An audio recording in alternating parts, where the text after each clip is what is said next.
Bonjour à toutes et à tous.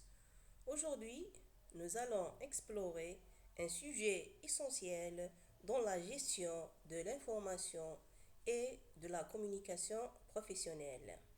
Comment rédiger un compte-rendu efficace? Le compte-rendu est bien plus qu'un simple résumé. Il est un outil indispensable pour partager les informations, garantir la compréhension commune et suivre les actions.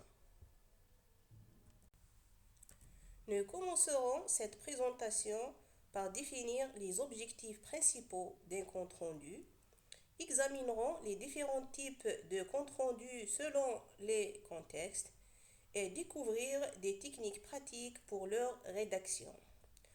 Enfin, nous analyserons une structure type et nous conclurons en rappelant pourquoi un compte-rendu bien fait est essentiel pour la réussite de toute organisation.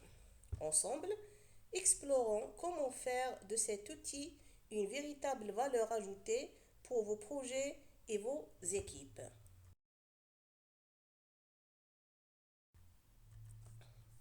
Parmi les objectifs du compte-rendu, on peut citer et sert à synthétiser les informations clés d'une réunion, d'un cours ou d'une discussion.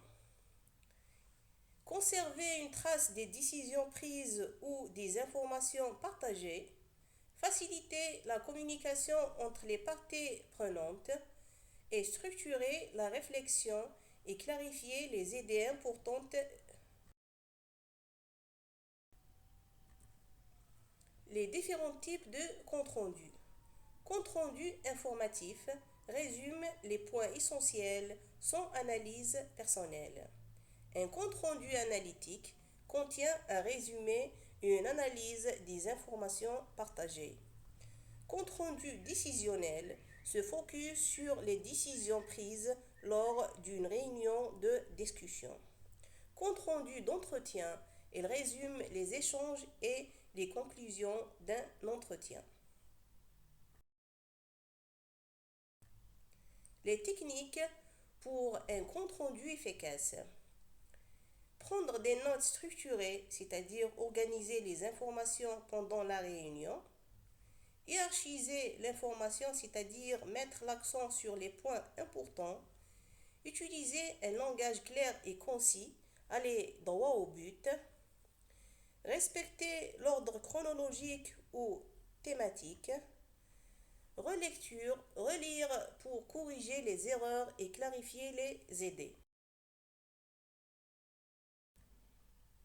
Exemple de structure d'un compte-rendu. Il commence toujours par un titre qui aborde le sujet du compte-rendu. On a l'introduction, c'est contexte et objectif de la réunion ou du cours. Le corps du compte-rendu qui contient les thèmes abordés, les décisions ou les points clés discutés et le suivi des actions.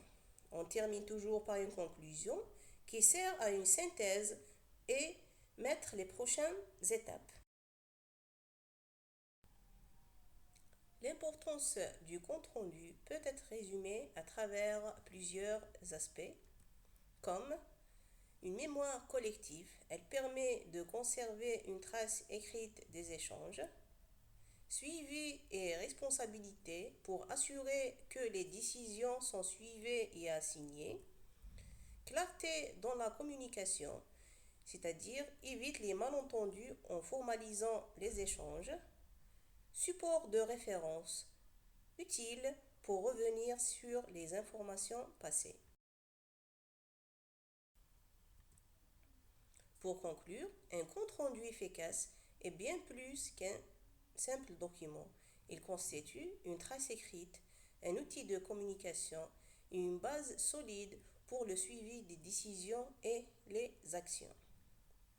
En comparant ces objectifs, en choisissant le bon type selon le contexte et en appliquant des techniques de rédaction précises, chacun peut transformer ce document en un levier de performance. Rédiger un compte-rendu de qualité, c'est garantir une communication claire, éviter les malentendus et renforcer la collaboration au sein de vos équipes. Par ce, je termine et merci de votre attention.